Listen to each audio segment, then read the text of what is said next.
بسم اللہ الرحمن الرحیم۔ السلام علیکم۔ حضرت نوح علیہ السلام کو تسلی اور نافرمانوں کے لیے عذاب۔ نوح علیہ السلام پر یہ وحی بھیجی گئی کہ ان کی قوم میں سے جو ایمان لانے والے تھے لا چکے ہیں، آئندہ اور کوئی ایمان نہ لائے گا، اس لیے یہ لوگ جو کچھ معاملہ آپ کے ساتھ کرتے ہیں اس سے آپ غمگین اور پریشان نہ ہوں، کیونکہ غم اور پریشانی عموماً جب ہوتی ہے جب کسی سے صلاح و فلاح کی امید وابستہ ہوں۔ مایوسی بھی ایک قسم کی راحت ہوتی ہے۔ آپ ان سے مایوس ہو جائے، اور جو تکلیف و صدمہ حضرت نوح علیہ السلام کو ان کی ایذاؤں سے پہنچ رہا تھا، اس کے انتظام کی طرف سے دوسری آیات میں اشارہ کیا گیا ہے کہ ان کو پانی کے طوفان میں غرق کر دیا جائے گا۔ انہیں حالات میں حضرت نوح علیہ السلام کی زبان پر اتنی قوم کے لیے وہ بد دعا آئی تھی جس کا ذکر سورہ نوح میں کیا گیا ہے، یعنی اے میرے پروردگار، اب ان کافروں میں سے کوئی زمین پر بسنے والا نہ چھوڑیے، کیونکہ اگر یہ رہے تو ان کی آئندہ نسل بھی اسی سرکش اور فاجر و کافر ہوں گے۔ یہی دعا قبول ہو کر پوری قوم نوح طوفان میں غرق کی گئی۔ نوح علیہ السلام کو کشتی سازی کی تعلیم۔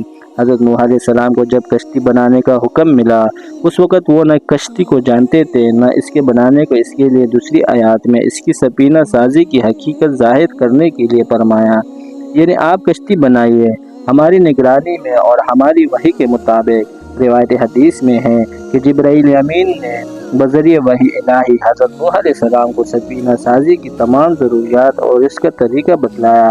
انہوں نے سال کی لکڑی سے یہ کشتی تیار کی۔ بعض تاریخی روایت میں اس کی پیمائش یہ بتلائی گئی کہ یہ 300 گز لمبا، 50 گز چوڑا، 30 گز اونچا منزلہ جہاز تھا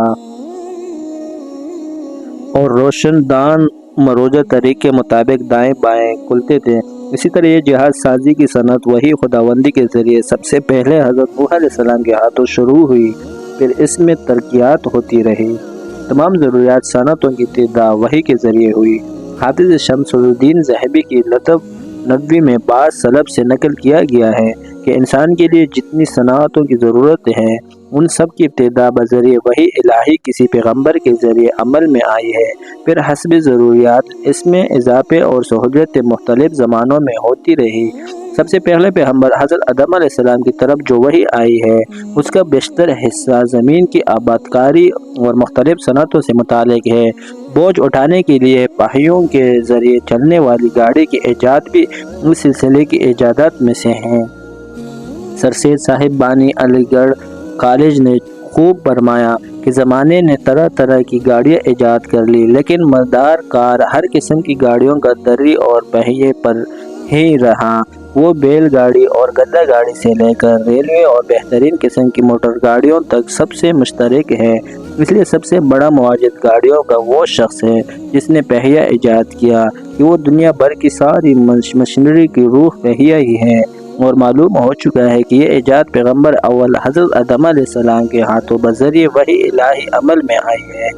اس سے یہ بھی معلوم ہو گیا کہ اشیاء ضرورت کی صنعت کاری اتنی اہمیت رکھتی ہے کہ بطور وحی انبیاء علیہ السلام کو سکھائی گئی ہے۔ قوم والوں کا کشتی بنانے پر مذاق اڑانا۔ حضرت نوح علیہ السلام کو سفینہ سازی کی ہدایت دینے کے ساتھ یہ بھی فرما دیا گیا کہ آپ کی قوم پر طوفان آئے گا، وہ غرق ہوں گے۔ اس وقت آپ اپنی شفقت کی بنا پر ان کے بارے میں کوئی سفارش نہ کریں۔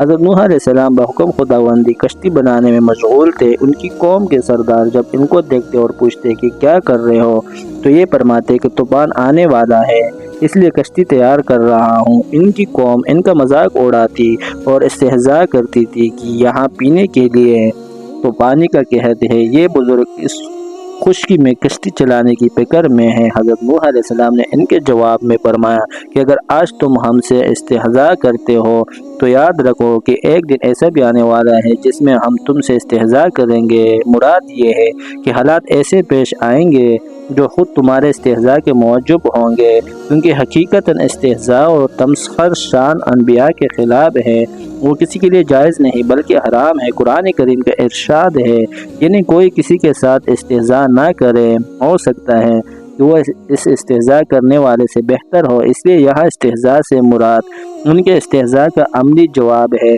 کہ جب تم عذاب میں گرفتار ہوں گے تو ہم تمہیں بتلائیں گے کہ یہ ہے تمہارے استہزاء کا انجام۔ جیسے کہ اس کے بعد چوتھی آیات میں فرمایا ہے کہ عنقریب تمہیں معلوم ہو جائے گا کہ کس پر ایسا عذاب آیا چاہتا ہے جو اس کو رسوا کر دے، اور کسی پر دائمی عذاب ہوتا ہے۔ پہلے عذاب سے دنیا کا وہ عذاب، مقیم سے آخرت کا دائمی عذاب مراد ہے۔ طوفان کی ابتدا اور اس سے متعلق ہدایت اور واقعات کے سلسلے میں ارشاد فرمایا، جب ہمارا حکم آ پہنچا اور تنور سے پانی ابلنا شروع ہو گیا۔ لفظ تنور کئی معنی ہیں استعمال میں ہوتا ہے۔ ستہ زمین کو بھی تنور کہتے ہیں، روٹی پکانے کے تنور کو بھی تنور کہا جاتا ہے، زمین کے بلند حصوں کے لیے بھی لفظ تنور بولا جاتا ہے۔ اس لیے ائمہ تفسیر میں سے بعض نے فرمایا کہ اس جگہ تنور سے مراد ستہ زمین ہے کہ اس سے پانی ابلنے لگا، یعنی بعض نے فرمایا کہ حضرت آدم علیہ السلام کا تنور مقام عین وردہ ملک شام میں تھا، وہ مراد ہے، اس سے پانی نکلنے لگا۔ بعض نے فرمایا حضرت نوح علیہ السلام کا اپنا تنور کوپا میں تھا، وہ مراد ہے۔ اکثر مفسرین حضرت حسن مجاہد شاہی، حضرت عبداللہ بن عباس رضی اللہ عنہ وغیرہ ہم سے اس کو اختیار فرمایا، اور شابی رحمۃ اللہ تو قسم کھا کر کہا کرتے تھے کہ یہ تنور شہر کوپا کے ایک گوشہ میں تھا، اور یہ کہ حضرت نوح علیہ السلام نے اپنی کشتی مسجد کوپا کے اندر بنائی تھی، اس مسجد کے دروازے پر یہ تنور تھا۔ حضرت ابن عباس رضی اللہ عنہ فرماتے ہیں کہ حق تعالیٰ نے حضرت نوح علیہ السلام سے فرمایا تھا کہ آپ یہ دیکھیں کہ آپ کے گھر کے تنور سے پانی ابلنے لگے تو سمجھ لے کہ طوفان آ گیا۔ مفسر قرطبی رحمۃ اللہ علیہ نے فرمایا کہ اگرچہ تنور کے معنی میں مفسرین کے اقوال مختلف نظر آتے ہیں، مگر حقیقت یہ ہے کہ یہ کوئی اختلاف نہیں۔ جب طوفان کا پانی ابلنا شروع ہوا تو روٹی پکانے کے تنور سے بھی نکلا، ستہ زمین سے بھی ابلا، ملک شام عین الوردہ کے تنور سے بھی نکلا، جیسے کہ قرآن کریم نے خود تصریح فرمائی ہے، یعنی ہم نے آسمان کے دروازے موسلادھار بارش کے لیے کھول دیے اور زمین سے چشمے پھوٹ پڑے۔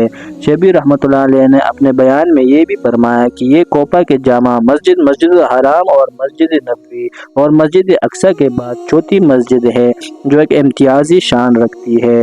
جب طوفان شروع ہو گیا تو حضرت نوح علیہ السلام کو حکم دیا گیا یعنی سوار کر لیجئے اس کشتی میں ہر جوڑے والے جانوروں کا ایک ایک جوڑا۔ اس سے معلوم ہو کہ کشتی نوح میں ساری دنیا بھر کے جانور جمع نہیں کیے گئے تھے، بلکہ صرف وہ جانور جو مردہ کے جوڑے سے پیدا ہوتے ہیں اور پانی میں زندہ نہیں رہ سکتے، اس لیے تمام دریائی جانور اس سے نکل گئے، اور خشکی کے جانوروں میں بھی بغیر نر و مادہ کے پیدا ہونے والے حشرات اور عرض سب نکل گئے، صرف پالتو جانور گائے، بیل، بھینس، بکری وغیرہ رہ گئے۔ اس سے وہ شبہ دور ہو گیا جو سطحی نظر میں پیدا ہو سکتا ہے کہ کشتی میں اتنی وسعت کیسے ہو گئی کہ دنیا بھر کے جانور سما گئے۔ اور پھر نوح علیہ السلام کو ارشاد فرمایا کہ آپ اپنے اہل و عیال کو بجزان کے جو کپر پر ہے کشتی میں سوار کر لے، ان سب لوگوں کو بھی جو آپ ایمان لائے ہیں، مگر ایمان لانے والوں کو تعداد بھی بہت قلیل ہے۔ کشتی والوں کو صحیح تعداد قرآن و حدیث میں متعین نہیں کی گئی۔ حضرت عبداللہ بن عباس رضی اللہ عنہ سے منقول ہے کہ تعداد کل 80 آدمیوں کی تھی، جن میں حضرت نوح علیہ السلام کے 3 بیٹے سام، حام، یافس اور ان کی 3 بیٹیاں بھی تھیں۔ چوتھا بیٹا کفار کے ساتھ رہ کر طوفان میں غرق ہو گیا۔ قرآن کریم میں ہے کہ اور نوح علیہ السلام نے سب جانوروں کو سوار کر کے اپنے متبعین سے فرمایا کہ آؤ اس کشتی میں سوار ہو جاؤ اور غرق سے کچھ اندیشہ مت کرو، کیونکہ اس کا چلنا اور ٹہلنا سب اللہ ہی کے نام سے ہے اور وہی اس کے محاذ ہے، پھر اندیشہ کیوں کیا جائے؟ اور گوبندوں کے گناہ مقتضی غرق کو ہیں، مگر باریکین میرا رب غفور ہے، رحیم ہے، وہ اپنی رحمت سے گناہ بخش دیتا ہے اور حفاظت بھی کرتا ہے۔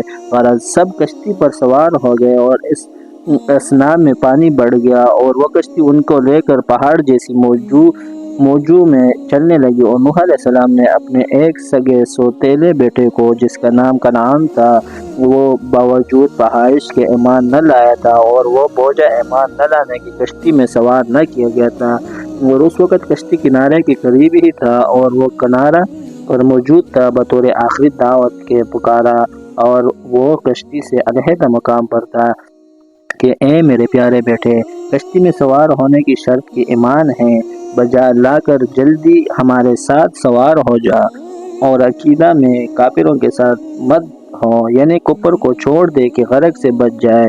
وہ کہنے لگا کہ میں ابھی کسی پہاڑ کی پناہ لے لوں گا جو مجھ کو پانی میں غرق ہونے سے بچا لے گا، کیونکہ وہ وقت ابتدا طوفان کا تھا۔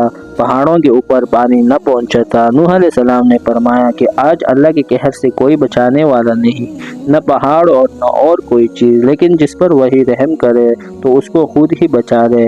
غرض کنعان اس وقت بھی ایمان نہ لایا اور پانی زور و شور کے ساتھ اس طرف سے بڑھ گیا اور دونوں باپ بیٹوں کے بیچ میں ایک موج حائل ہو گئی۔ بس وہ بھی موسیٰ اور دوسروں کافروں کے غرق ہو گیا، اور جب کفار سب غرق ہو چکے تھے، حکم ہو گیا کہ اے زمین اپنا پانی جو کہ تیری سطح پر موجود ہے نگل جا، اور اے آسمان برسنے سے تم جا۔ چنانچہ دونوں امر وقع ہو گئے اور پانی گھٹ گیا اور قصہ ختم ہوا، اور کشتی کوا جودی پر آ ٹھہری اور کہہ دیا گیا کافر لوگ رحمت سے دور ہو۔ جزاک اللہ۔